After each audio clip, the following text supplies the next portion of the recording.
మనుషులు ఋషులవుతారు, మహాపురుషులవుతారు అనే నానుణ్ణి నిజం చేశాడు ఓ అధ్యాపకుడు. మోటార్ బైక్ లో పెట్రోల్, డీజిల్, గ్యాస్ బ్యాటరీలతో నడపడం సాధారణ విషయం.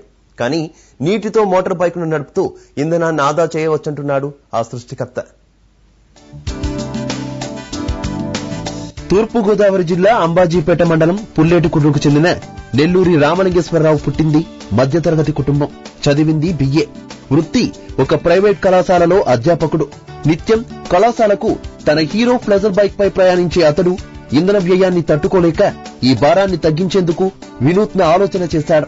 ఆ క్రమంలోనే నీటితో మోటార్ బైక్ నడిపే విధానం రూపొందించాడు.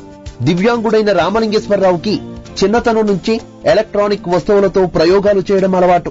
ఎలక్ట్రీషియన్ అయిన తన చిన్నాన్న నాగేశ్వరరావు నీటితో బైక్ నడిపే విధానానికి శ్రీకారం చుట్టాడు. కెమికల్ ఎలక్ట్రాలసిస్ పద్ధతి ద్వారా నీటి నుంచి హైడ్రోజన్, ఆక్సిజన్ ను వేరు చేసి వాహనాన్ని ఇంధనంతో, కార్బోరేటర్ తో కలపడం వల్ల వాహనం నడుస్తుంది. ఇందుకు స్కూటర్ డిక్కీలో 1 లీటర్ మంచినీరు పట్టే బాటిల్ ను ఏర్పాటు చేసి దాని నుంచి పైపులను తీసుకుని వచ్చి సీటు కింద భాగంలో టైటానియం ప్లేట్లను అమర్చి నీటిలో ఉన్న హైడ్రోజన్, ఆక్సిజన్ ను వేరు చేస్తున్నాడు.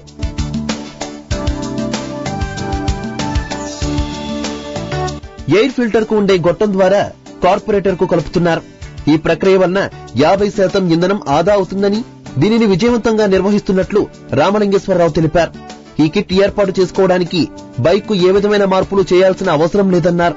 కేవలం 3000 రూపాయల వ్యయంతో దీనిని అమర్చుకోవచ్చని తెలిపారు. ఈ విధానంలో 50 కిలోమీటర్లు వచ్చే బైక్ 100 కిలోమీటర్లు వస్తుందని రామలింగేశ్వరరావు తెలిపారు. దీనివలన పొల్యూషన్ కూడా తగ్గుతుందని అంటున్నారు.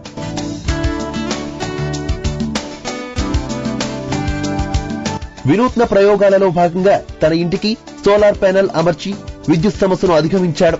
అలాగే గ్యాస్ అవసరం లేకుండానే నీటితో వంట చేసుకునే విధానాన్ని రూపొందించవచ్చని, ప్రభుత్వం సహకరిస్తే సమాజానికి ఉపయోగపడే పలు ప్రయోగాలు చేసి తద్వారా ప్రజలకు మరింత మేలు చేయాలని ఆశిస్తున్నానని రామలింగేశ్వరరావు అంటున్నారు.